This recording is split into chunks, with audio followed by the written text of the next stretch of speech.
Sonnet 100. Where art thou, Muse, that thou forget'st so long to speak of that which gives thee all thy might? Spend'st thou thy fury on some worthless song, darkening thy power to lend base subjects light? Return for Muse, and straight redeem, in gentle numbers time so idly spent. Sing to the ear that doth thy lays esteem, and give thy pen both skill and argument. Rise, resty Muse, my love's sweet face survey, if time have any wrinkle graven there, if any be a satire to decay, and make time's spoils despise it everywhere. Give my love fame faster than time wastes life, so thou prevents his scythe and crooked knife. Sonnet 101. O truant Muse, what shall be thy amends, for thy neglect of truth and beauty died? Both truth and beauty on my love depends, so dost thou too, and therein dignified. Make answer, Muse, wilt thou not haply say, truth needs no colour with his colour fixed, beauty no pencil beauty's truth to lay, but best is best if never intermixed? Because he needs no praise, wilt thou be dumb? Excuse not silence so, for it lies in thee to make him much outlive a gilded tomb, and to be praised of ages yet to be. Then do thy office, Muse, I teach thee how to make him seem long hence as he shows now. Sonnet 102.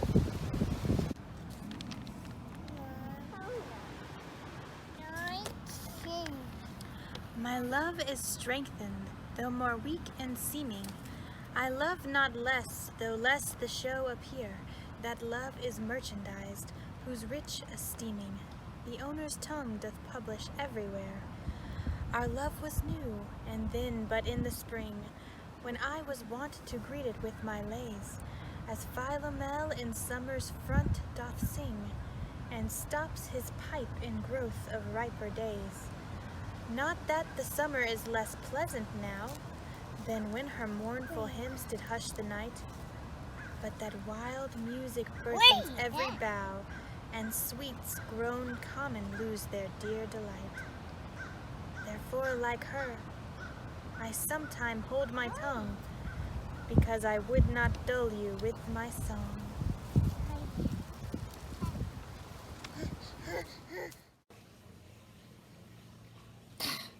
Alack, what poverty my muse brings forth, that having such scope to show her pride, the argument all bare is of more worth than what it hath my added praise beside. Oh, blame me not if I no more can write. Look in your glass, and there appears a face that o'ergoes my blunt invention quite, dulling my lines and doing me disgrace. Were it not sinful then, striving to mend, to mar the subject that before was well? For to no other pass my verses tend than of your graces and your gifts to tell, and more, much more than in my verse can sit. Your own glass shows you when you look in it. Shakespearean Sonnet 104.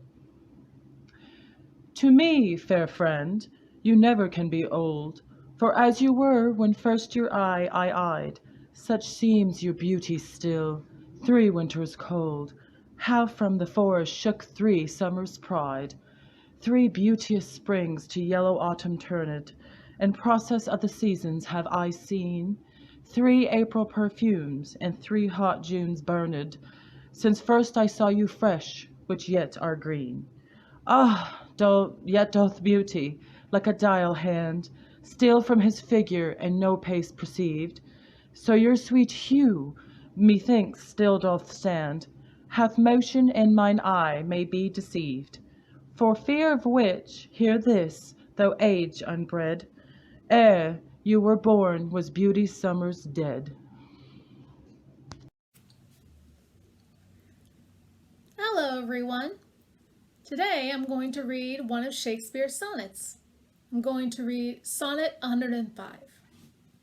Let not my love be called idolatry, nor my beloved as an idol show, since all alike my songs and praises be, to one of one, still such and never so. Kind is my love today, tomorrow kind. still constant in a wondrous excellence. Therefore my verse to a constancy confined, one thing expressing, leaves out difference. Fair, kind, and true is all my argument. Fair, kind, and true, varying to other words. And in this change is my invention spent, three themes in one, which wondrous scope affords. Fair, kind, and true have often lived alone, which three till now never kept seat in one. Thank you. When in the chronicles of wasted time I see descriptions of fairest wights, and beauty making beautiful old rhyme in praise of ladies dead and lovely knights, then in the blazon of sweet beauty's best of hand, of foot, of lip, of eye, of brow, I see their antique pen would have expressed even such a beauty as you master now. So all their praises are but prophecies of this our time, all you prefiguring, and for they looked but with divining eyes. They had not skill enough your worth to sing. For we, which now behold these present days, have eyes to wonder, but lack tongues to praise. Not mine own fears, nor the prophetic soul of the wide world dreaming on things to come, can yet the lease of my true love control, supposed as forfeit to a confined doom. The mortal moon hath her eclipse endured, and the sad augurs mock their own presage. Incertainties now crown themselves assured, and peace proclaims olives of endless age. Now with the drops of this moist balmy time my love looks fresh, and death to me subscribes. Since, spite of him, I'll live in this poor rhyme, while he insults o'er dull and speechless tribes, and thou in this shalt find thy monument, when tyrants' crests and tombs of brass are spent. What's in the brain that ink may character, which hath not figured to thee my true spirit? What's new to speak, what now to register, that may express my love or thy dear merit? That nothing, sweet boy, but yet, like prayers divine, I must each day say o'er the very same, counting no old thing old, thou mine, I thine. Even as when first I hallowed thy fair name, so that eternal love in love's fresh case weighs not the dust and injury of age, nor gives to necessary wrinkles place, but makes antiquity for aye his page, finding the first conceit of love there bred, where time and outward form would show it then. Sonnet 109.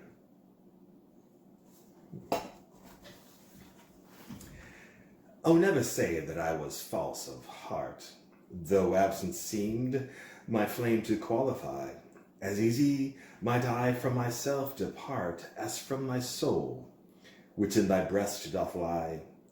That is my home of love, if I have ranged, like him that travels, I return again, just to the time, not with the time exchanged, so that myself bring water for my stain.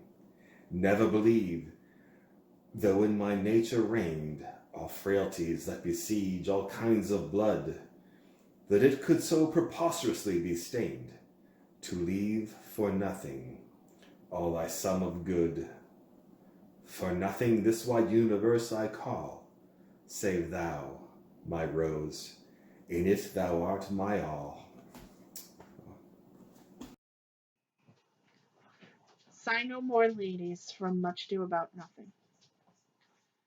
Sigh no more, ladies, sigh no more.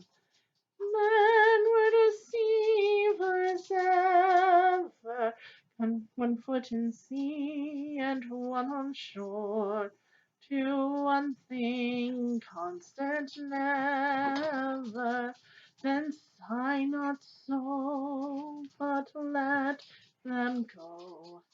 And view life and bonny, converting all your sons of woe into hay. Nonny, nonny. Sing no more, ditties, sing no more. Of done so dull and heavy, the front of man was ever so. Since summer first was leafy, then sigh not so, but let them go. And be of life and bonny, converting all your sons of woe into hay. Nonny, nonny, converting all your sons of woe into hay. Nonny, nonny. Alas!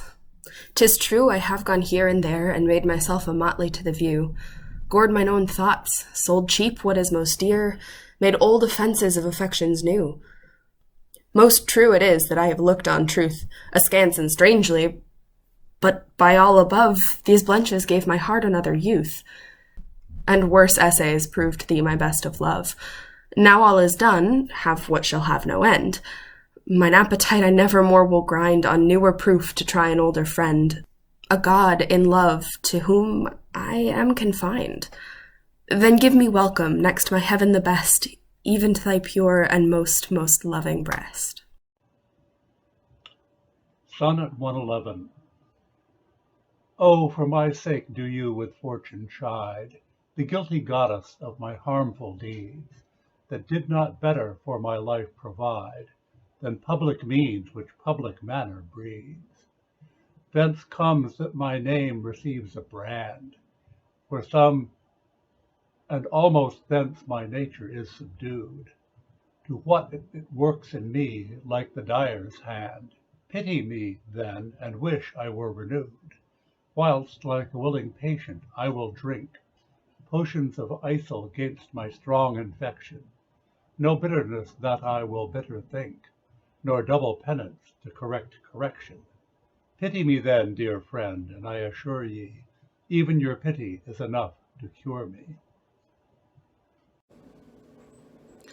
Sonnet 112. Your love and pity doth the impression fill, which vulgar scandal stamped upon my brow. For what care I, who calls me well or ill, so you or green my bad, my good, allow? You are my all the world, and I must strive to know my shames and praises from your tongue, none else to me, nor I to none alive, that my steeled sense or changes right or wrong. In so profound abysm I throw all care of others' voices, that my adder's sense to critic and to flatter stopped are. Mark how with my neglect I do dispense. You are so strongly in my purpose bred, that all the world besides me thinks you're dead.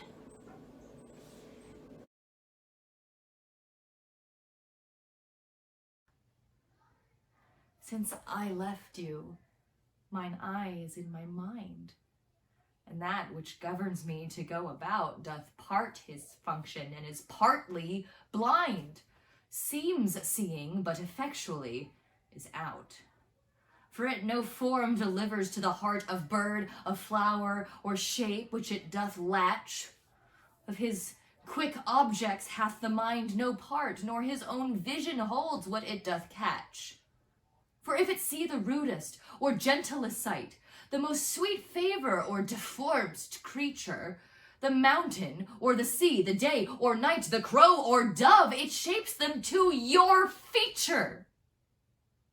Incapable of more, replete with you, my most true mind thus maketh mine untrue. Sonnet 114. Or whether doth my mind, being crowned with you, drink up the monarch's plague, this flattery? Or whether shall I say, mine eye saith true, and that your love taught it this alchemy, to make of monsters and things indigest such cherubins as your sweet self resemble, creating every bad a perfect best, as fast as objects to his beams assemble. Oh, 'tis the first, 'tis flattery in my seeing, and my great mind most kingly drinks it up. Mine eye well knows what with his gust is agreeing, and to his palate doth prepare the cup. If it be poisoned, 'tis the lesser sin, that mine eye loves it, and doth first begin.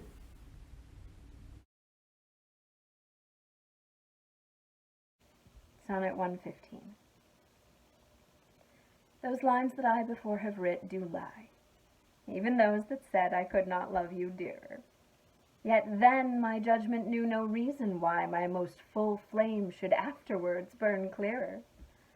But, reckoning time, whose millioned accidents creep in twixt vows and change decrees of kings, tan sacred beauty blunt the sharpest intents, divert strong minds to the course of altering things.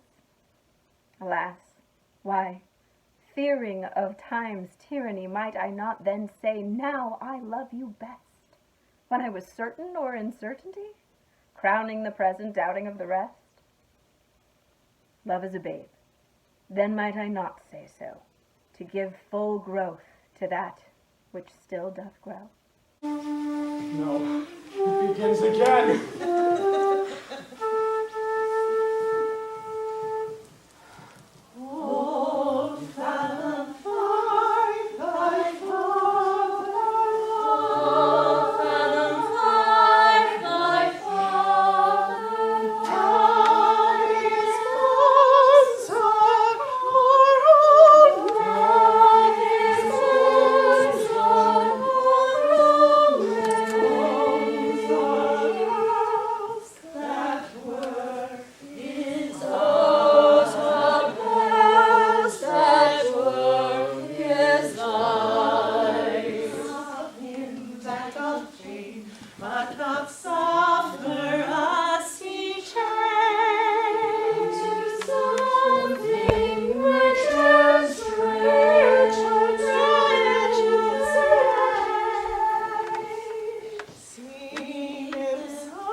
Sonnet 116. Let me not to the marriage of true minds admit impediments. Love is not love which alters when it alteration finds, or bends with the remover to remove. Oh no, it is a ever fixed mark that looks on tempests and is never shaken. It is the star to every wandering bark, whose worth's unknown, although his height be taken, loves not time's fool. The rosy lips and cheeks within his bending sickle's compass come. Love alters not with his brief hours and weeks, but bears it out even to the edge of doom. If this be error, and upon me proved, I never writ, nor no man ever ruled. Accuse me thus, that I have scanted all, wherein I should your great deserts repay, forgot upon your dearest love to call, whereto all bonds do tie me day by day, that I have frequent been with unknown minds, and given to time your own dear purchased right, that I have hoisted sail to all the winds, which should transport me farthest from your sight, book both my willfulness and errors down, and on just proofs surmise accumulate, bring me within the level of your frown, but shoot not at me with your weakened hate, since my appeal says I did strive to prove the constancy and virtue of your love. Sonnet 118. Like as to make our appetite more keen, with eager compounds of our palate urge, as to prevent our maladies unseen, we sicken to shun sickness when we purge. Even so, being full of your ne'er cloying sweetness, to bitter sauces did I frame my feeding, and sick of welfare, found a kind of meekness to be diseased, ere that there was true needing. Thus policy and love, to anticipate the ills that were not, grew to faults assured, and brought to medicine a healthful state, which rank of goodness would by ill be cured. But thence I learn, and from the lesson true, drugs poison him that so fell sick of you. Sonnet 119. What potions have I drunk of sirens' tears, distilled from limits foul as hell within, applying fears to hopes and hopes to fears, still losing when I saw myself to win. What wretched errors hath my heart committed, whilst it hath thought itself so blessed never? How have mine eyes out of their spheres been fitted, in the distraction of this madding fever?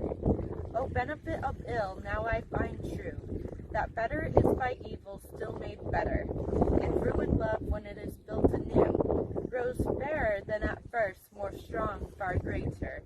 So I return rebuke to my content, and gain by ills thrice more than I have spent. Romeo and Juliet, balcony scene. He jests at scars that never felt a wound.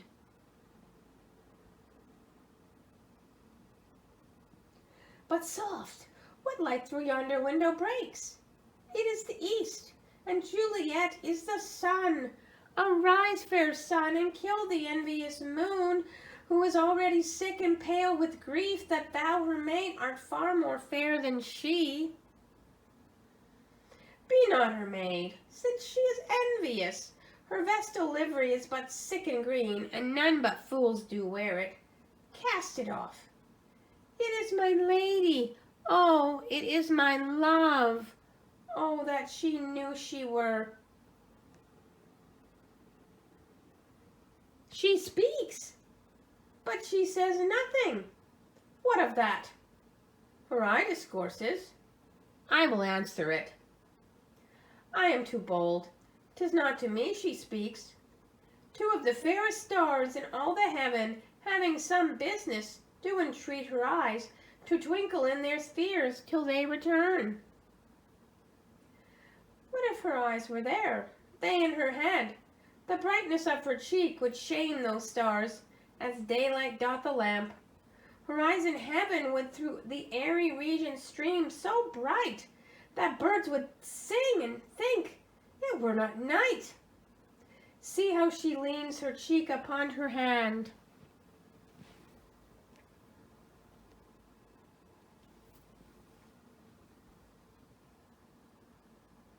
Oh, that I were a glove upon that hand, that I might touch that cheek. Ay me. She speaks, yet she says nothing. Oh, speak again, bright angel. You are, for thou art as glorious to this night. being o'er my head, as is a winged messenger of heaven, unto the white upturned wondering eyes of mortals that fall back to gaze on him, as he bestrides the lazy pacing clouds, and sails upon the bosom of the air. Romeo, Romeo, wherefore art thou, Romeo? Deny thy father, and refuse thy name.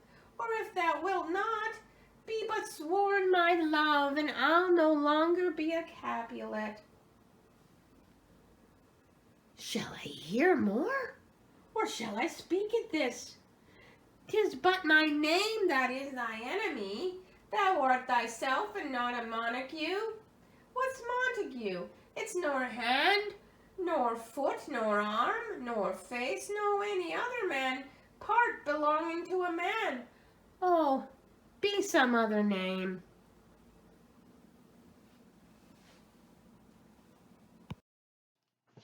Sonnet 120.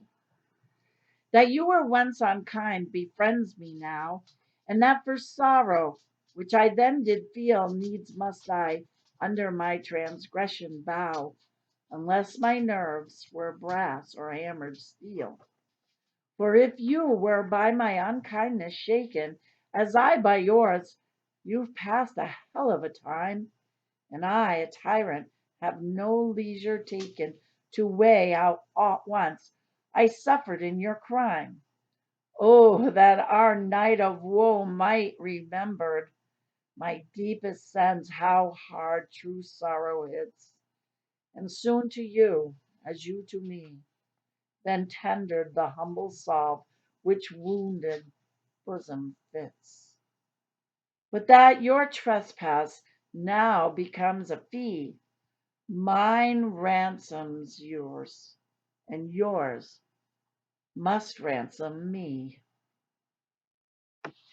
Sonnet 121.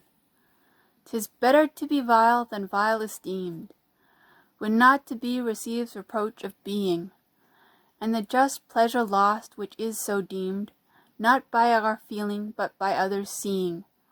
For why should others' faults adulterate eyes give salutation to my sportive blood, or on my frailties why are frailer spies, which in their wills count bad what I think good?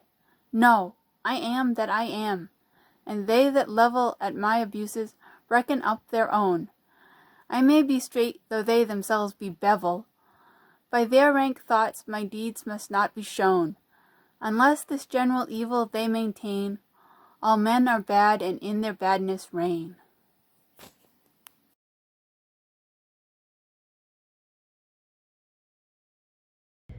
Thy gift, thy tables are within my brain full charactered with lasting memory, which shall above that idle rank remain beyond all date, even to eternity, or at the least, so long as brain and heart have faculty by nature to subsist, till each to raised oblivion yield his part of thee, thy record never can be missed.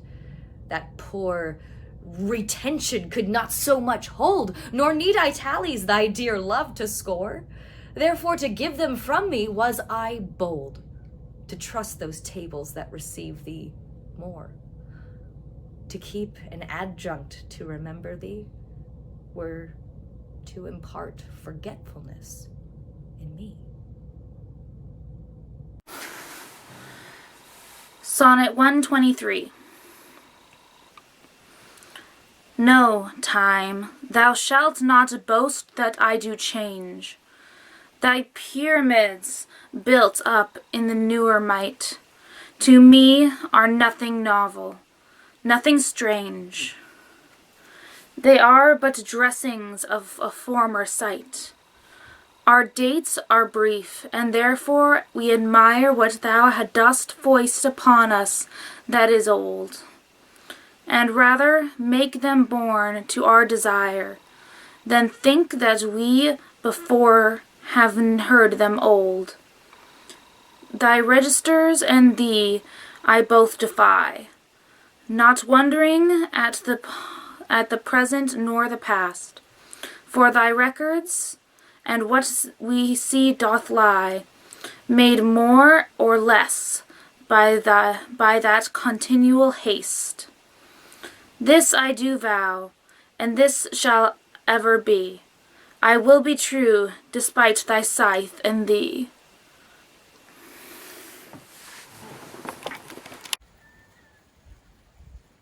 Sonnet 124. If my dear love were but the child of state, it might for fortune's bastard be unfathered, as subject to time's love or to time's hate, weeds among weeds, or flowers with flowers gathered. No, it was builded far from accident. It suffers not in smiling pomp, nor falls under the blow of thralled discontent. Whereto the inviting time our fashion calls, it fears not policy, that heretic, which works on leases of short-numbered hours, but all alone stands hugely politic, that it nor grows with heat, nor drowns with showers. To this I witness call the fools of time, which die for goodness, who have lived for crime.